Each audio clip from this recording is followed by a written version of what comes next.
visualizar a seguinte cena é algo quase universal. É uma experiência pela qual a imensa maioria dos seres humanos passa com bastante regularidade.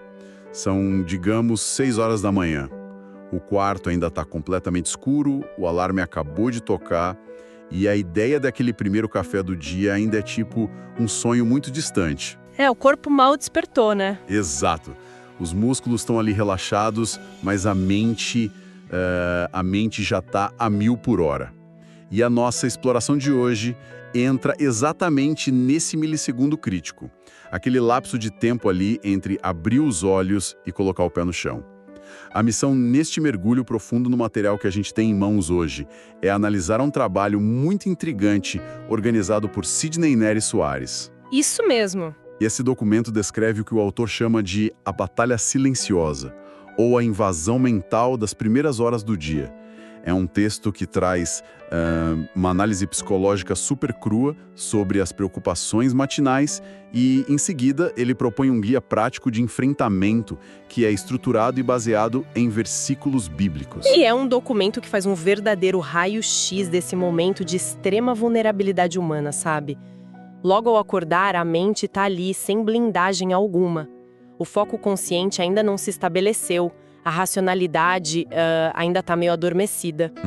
Então, é um instante perfeito para que aqueles pensamentos intrusivos, os famosos e temidos e si, tentem sequestrar a narrativa do dia antes mesmo que qualquer ação real tenha sido tomada. Nossa, sim. O texto ilumina essa janela de tempo crítica e mostra que essa dificuldade matinal não é apenas uma sensação de preguiça física ou cansaço, mas um verdadeiro campo de batalha cognitivo que acaba definindo o tom das próximas 18 horas. Certo, vamos desempacotar isso. Porque a premissa de que a mente acorda sem defesas é algo com que é muito fácil de se identificar. Mas por que exatamente isso acontece? Quer dizer, se a nossa mente é nossa, por que ela parece agir contra nós mesmos logo no primeiro minuto do dia? É uma ótima pergunta. Qual é a biologia por trás desse medo matinal, né? O texto menciona que há um modo de vigilância sendo ativado. Mas, na prática, como é que esse mecanismo opera? Parece quase uma autossabotagem evolutiva. O que é fascinante aqui é a compreensão de que esse mecanismo, lá na sua origem evolutiva, não é um defeito de fábrica. Muito pelo contrário, na verdade. Trata-se de um sistema de sobrevivência altamente sofisticado. Sério? Sim. Biologicamente falando, quando o cérebro humano desperta, ele entra imediatamente em um estado de alerta e rastreamento de ameaças. O objetivo primário da mente não é fazer com que o indivíduo seja feliz ou super produtivo de cara. O objetivo primário é garantir a autopreservação. Proteger a vida acima de tudo. Exatamente.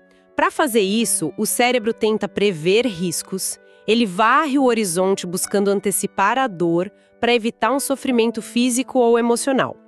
O problema, conforme apontado de forma muito perspicaz pela fonte, surge porque nesse primeiríssimo momento da manhã, os filtros lógicos e racionais do córtex pré-frontal ainda não estão operando 100%. Entendi. Então, essa previsão natural de riscos, que deveria ser apenas um radar, um aviso, acaba operando sem o filtro da razão. Perfeito, é bem isso. E é por isso que ela se transforma em um pessimismo puro e desenfreado, né? Tipo, a mente procura um leão na savana, mas como não encontra nenhum leão no quarto escuro, ela inventa um leão na forma de um e-mail não respondido. Essa é uma analogia perfeita. A hipótese vira certeza absoluta na cabeça da pessoa antes mesmo de ela levantar para escovar os dentes. O cérebro pega um perigo completamente imaginário, uma possibilidade super remota, e o trata como uma ameaça letal e imediata. Que loucura. O medo, que biologicamente deveria ser apenas um sinal de trânsito piscando em amarelo, para pedir atenção, se transforma no roteiro completo e trágico do dia. E o texto destaca brilhantemente que essas preocupações quase sempre aparecem antes de qualquer fato concreto. São puras suposições assumindo o volante da mente de forma bem agressiva. É como se a mente fosse um diretor de cinema criando os piores filmes catástrofe possíveis antes do sol nascer. Exato. De material que a gente está analisando, lista exatamente 10 dessas suposições. São os 10 e se que formam essa invasão matinal. Lendo o texto, fica bem claro que essas preocupações não são aleatórias. Elas seguem certos padrões temáticos. Tem uma estrutura ali, com certeza. Existe um grupo enorme focado puramente na performance e competência. Por exemplo, a sensação de "e se eu não der conta hoje?" ou "e se algo der errado?"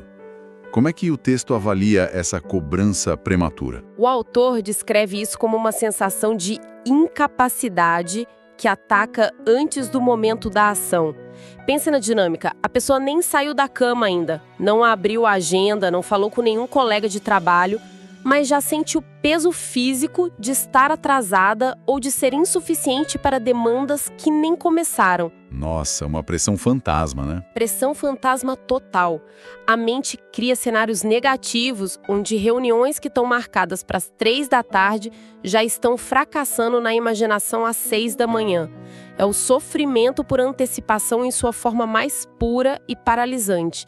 E o pior, consome energia vital que seria necessária justamente para resolver esses problemas reais depois. É um dreno de energia antes do jogo começar. E dentro desse guarda-chuva de performance, o material toca em algo muito familiar para muita gente no mercado de trabalho hoje em dia, que é a famosa síndrome do impostor. O texto aponta o medo do "e se eu não estiver preparado?" É um clássico. Mas vem cá, é comum que profissionais com anos de experiência, pessoas super qualificadas, ainda acordem com esse sentimento específico? Por que a mente ignora todo o currículo da pessoa logo de manhã? Ignora completamente. O texto nota que a síndrome da impostura matinal é totalmente irracional.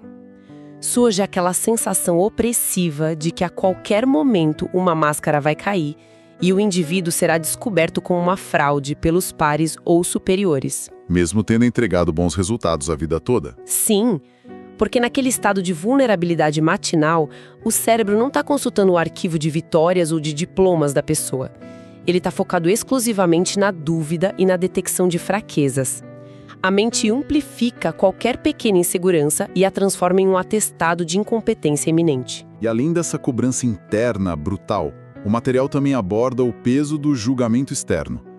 Tem um foco grande em como as outras pessoas vão nos perceber. O texto cita preocupações como "e se as pessoas me criticarem?" e se eu não for valorizado?" O autor chama isso de insegurança silenciosa. Mas como essa dinâmica afeta o comportamento prático ao longo do dia da pessoa? Afeta, criando uma postura defensiva crônica. Como assim? Quando o dia começa com a expectativa da rejeição, seja dos colegas de trabalho, da chefia ou até da própria família, a pessoa veste uma armadura de espinhos contra uma indiferença que ainda nem aconteceu. Inicia-se o dia construindo argumentos de defesa muito complexos para críticas que nunca foram feitas. Ah, é aquele clássico cenário de ficar ensaiando discussões mentais agressivas durante o banho matinal. Exatamente. Contra oponentes que são completamente invisíveis. E o grande perigo dessa insegurança silenciosa, segundo a fonte, é que ela sabota as relações interpessoais genuínas. A pessoa já chega nos ambientes de trabalho ou sociais armando defesas. Já chega com os 2 pés no peito, por assim dizer. Isso. O que me chamou muita atenção na leitura é como a mente, nesse momento de fragilidade, parece viajar no tempo. O cérebro não fica apenas no presente.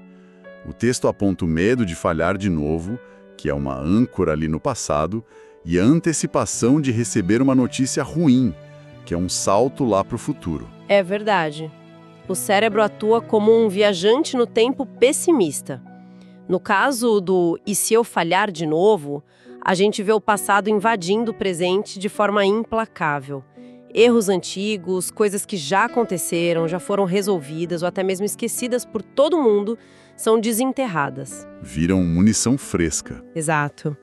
A mente matinal usa essas coisas como provas irrefutáveis de que o dia atual está condenado ao fracasso.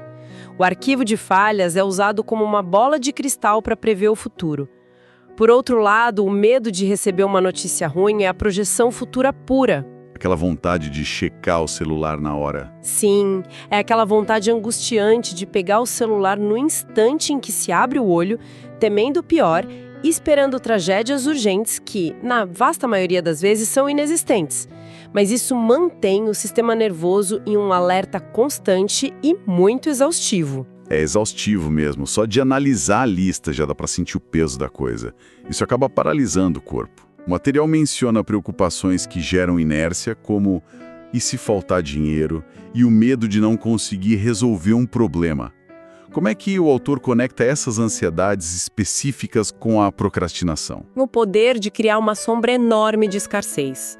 A primeira coisa que o cérebro projeta é a falta de recursos, a conta que vai chegar, a instabilidade econômica, e isso evoca biologicamente o mesmo desespero que nossos ancestrais sentiam diante da ameaça de fome física. Uau! A mente não diferencia a conta do cartão do leão ou da fome. Não diferencia. Já o medo de não resolver um problema complexo faz com que esse problema comece a crescer dentro da cabeça de uma forma tão desproporcional e monstruosa que parece simplesmente impossível de ser resolvido no mundo real. Vira um monstro imbatível antes do café. Exatamente. O indivíduo, então, evita a tarefa. A procrastinação, portanto, não nasce da preguiça, como muita gente pensa. Ela nasce dessa ansiedade matinal aguda que tenta proteger a pessoa do confronto com um desafio percebido como insuperável. Faz todo sentido.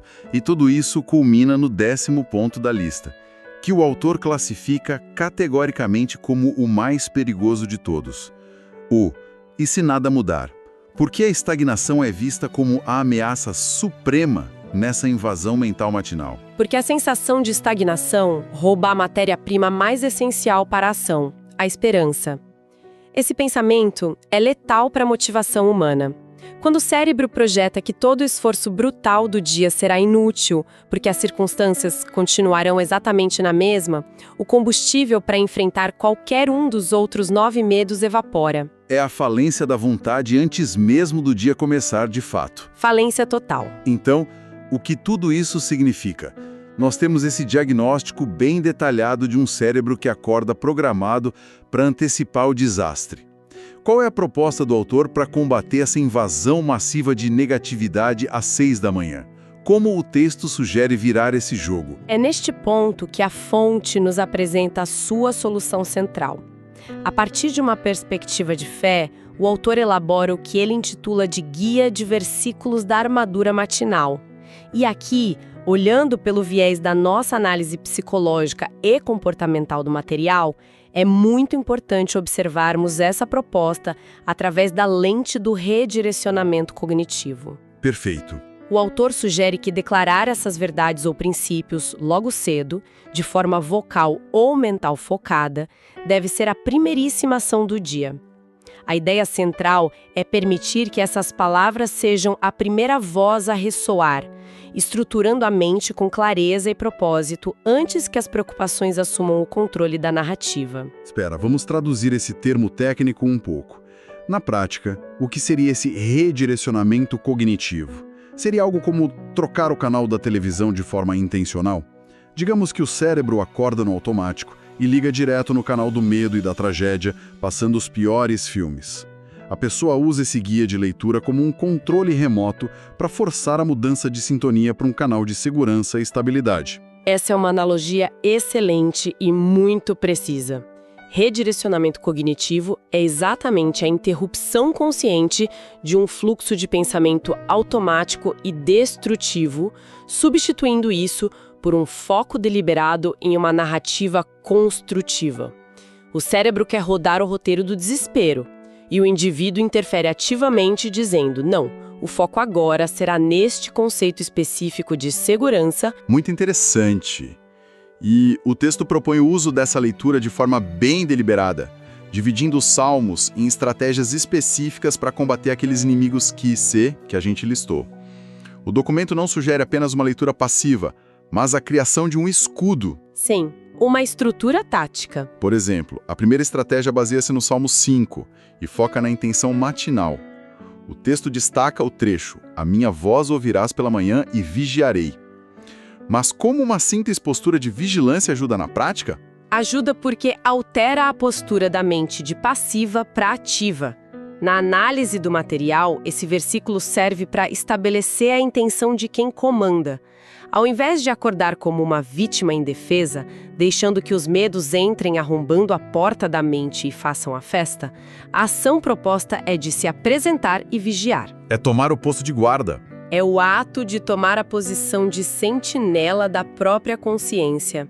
O indivíduo decide que nenhum pensamento entrará sem ser questionado. O segundo grupo de estratégias do guia é focado em identidade e provisão, utilizando o Salmo 23.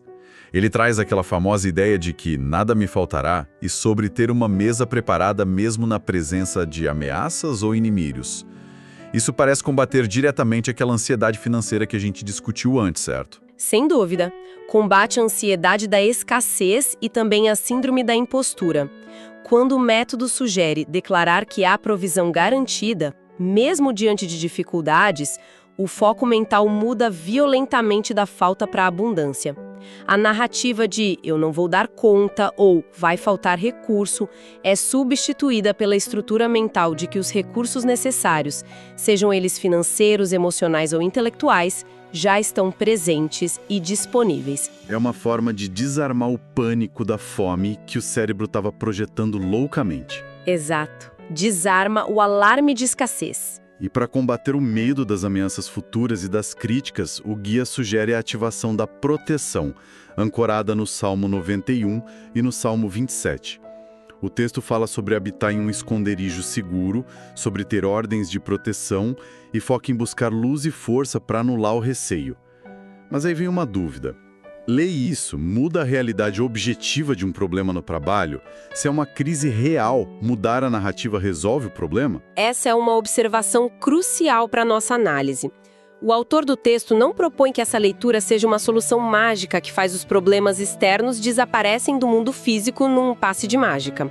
A proposta metodológica dele é que a mudança da narrativa altera o estado cognitivo com o qual o indivíduo vai lidar com esse problema. Ah, entendi.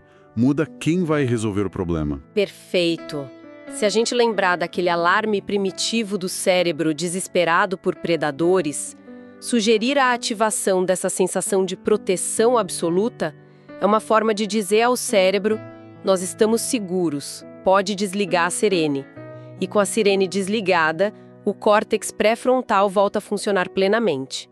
Aí sim, o indivíduo consegue enfrentar a crise real no trabalho com clareza, paciência e inteligência. Em vez de reagir com pânico irracional. Exatamente. Faz todo o sentido do mundo. Uma mente calma resolve problemas muito melhor que uma mente aterrorizada. E, para fechar essa armadura proposta, o documento traz o Salmo 118, que foca na estratégia de escolher a alegria e a presença. A instrução listada é celebrar o dia presente e eliminar o temor do que outras pessoas podem fazer. Se conectarmos isso com a imagem maior de toda a tese do autor, notamos a inteligência estrutural da sequência que foi proposta ali. Nós mencionamos que o 10º, e se o mais perigoso de todos, era a sensação de estagnação, a ideia paralisante de que nada vai mudar.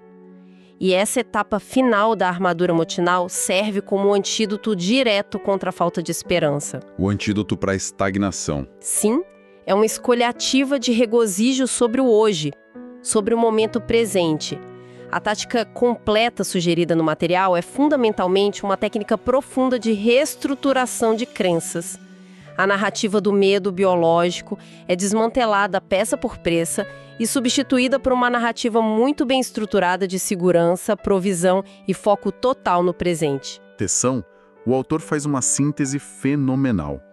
Ele propõe uma virada de narrativa que transcende a perspectiva de fé e entra puramente no mecanismo do comportamento humano geral. Ele apresenta o seguinte desafio lógico. Se o nosso cérebro tem a capacidade imaginativa imensa de gerar automaticamente a pergunta "e se der errado?", nós inevitavelmente temos a capacidade de treiná-lo para perguntar "e se der certo?". E essa é a grande virada de chave do material, é o puro conceito de flexibilidade cognitiva. A mente que gasta tanta energia fabulando catástrofes cinematográficas tem exatamente a mesma potência e capacidade criativa para projetar o sucesso. O autor provoca com perguntas muito poderosas no final do texto. E se o preparo for maior que o imaginado? E se a reunião for um sucesso? E se hoje for melhor do que ontem? Vamos colocar em termos bem práticos. É como se a mente fosse um músculo que passou a vida inteira acostumado a levantar apenas o peso do pessimismo e da ansiedade. Ao fazer essas perguntas contrárias de forma intencional, o autor está sugerindo uma verdadeira fisioterapia mental. Está forçando o cérebro a exercitar o músculo do otimismo e da possibilidade, até que esse movimento se torne também um hábito forte. Exatamente isso. É um treinamento diário e muito rigoroso de flexibilidade cognitiva. É condicionar a mente a enxergar múltiplos cenários possíveis, e não apenas o cenário apocalíptico padrão do alarme matinal. E o texto amarra toda essa exploração com uma frase brilhante que sintetiza bem o nosso mergulho de hoje. A fonte afirma: a batalha da manhã não é sobre circunstâncias, é sobre narrativa. Essa frase realmente resume tudo. Porque não importa qual é o saldo da conta bancária naquele instante, ou o nível de exigência do chefe, ou o tamanho monumental do problema que precisa ser resolvido no escritório. Naquele exato minuto das 6 da manhã, em que os olhos se abrem, as circunstâncias externas estão completamente estáticas. Elas não mudaram durante o sono. A única coisa em movimento é a história que o cérebro decide contar a si mesmo. É uma constatação inquestionável. E a conclusão natural que a gente pode extrair desse texto é que quem assume a primeira conversa do dia dita o tom de todas as outras. Se a ansiedade ganha a primeira narrativa da manhã e se estabelece como diretora do filme, o medo será a lente pela qual todos os e-mails, todas as interações no trânsito e todas as reuniões de trabalho serão enxergados ao longo das próximas 12 horas. O que nos leva a pensar no impacto prático e diário dessa informação toda que exploramos. Compreender a biologia da ansiedade matinal tem um valor inestimável. Ajuda a desarmar a bomba. Saber que o cérebro está apenas tentando se proteger, cumprindo um papel primitivo de sobrevivência, ajuda a separar o que é apenas um sentimento matinal confuso e induzido quimicamente do que é, de fato, a realidade objetiva. Sem a menor dúvida. Reconhecer o padrão de invasão mental já é metade da vitória assegurada logo ali, nas primeiras horas. Independentemente de se optar por utilizar o guia específico de versículos proposto na fonte, ou de se adotar outras rotinas de ancoragem e técnicas de redirecionamento cognitivo, a lição central e imutável do material é muito clara. As rédeas da primeira narrativa do dia precisam ser tomadas de forma absolutamente intencional. Deixar a mente no piloto automático pela manhã é entregar o roteiro da própria vida nas mãos do pânico. É preciso sentar na cadeira do diretor de forma consciente antes que o cérebro comece a rodar o filme de terror. O controle precisa ser deliberado. Não dá para terceirizar essa função na primeira hora da manhã. E isso levanta uma questão muito importante. Algo para a gente deixar no ar como uma provocação final, que expande um pouco o horizonte da nossa fonte original hoje. Manda ver. Se nós já sabemos que, biologicamente, o cérebro humano desperta faminto por prever cenários negativos, que é esse tal mecanismo antigo para nos salvar de ameaças físicas nas savanas, até que ponto os hábitos modernos estão piorando isso exponencialmente? Basta imaginar o hábito, que é tão comum hoje em dia, de pegar o smartphone e ler as notícias trágicas do mundo ou rolar os feeds de redes sociais no primeiríssimo minuto do dia. Não seria isso equivalente a alimentar artificialmente um sistema de alarme que já é altamente sensível por natureza? Uma injeção de adrenalina num sistema que já está assustado. Exatamente. Será que a tecnologia moderna não sequestrou de vez a nossa batalha matinal, entregando ao nosso cérebro vulnerável as piores narrativas do planeta, já prontas em uma tela luminosa, antes mesmo de conseguirmos nos defender? A dieta intelectual e emocional do resto do dia todo. Se a primeira voz que ressoa não for escolhida de forma intencional, milhares de outras vozes digitais e barulhos internos vão preencher esse vácuo com ansiedade em questão de segundos. Fica aqui o convite profundo para quem nos escuta. Amanhã, quando o relógio marcar aquelas cruciais 6 da manhã e os olhos se abrirem, a tarefa é simplesmente notar. Notar o movimento automático da mente puxando a gente para o abismo e decidir de forma absolutamente ativa quem vai assumir o controle e ditar a primeira conversa do dia. Muito obrigado por acompanhar a gente em mais essa análise detalhada e até a nossa próxima exploração.